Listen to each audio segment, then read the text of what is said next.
இந்த நேரத்தில் எங்களுடைய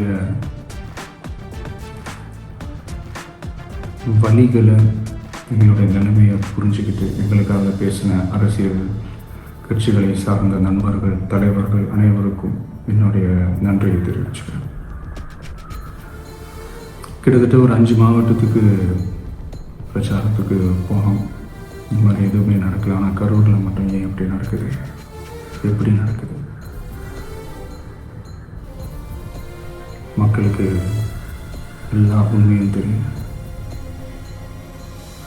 மக்கள் எல்லாத்தையும் பார்த்துக்கிட்டு இருக்கிறாங்க. கரூரை சேர்ந்த அந்த மக்கள் அந்த உண்மையெல்லாம் வெளியில் சொல்லும்போது எனக்கு கடவுளே நேரில் வந்து இறங்கி அந்த உண்மைகள்லாம் சொல்கிற மாதிரி எனக்கு தோணுச்சு. சீக்கிரமே எல்லா உண்மைகளும் வெளியில் வரும்.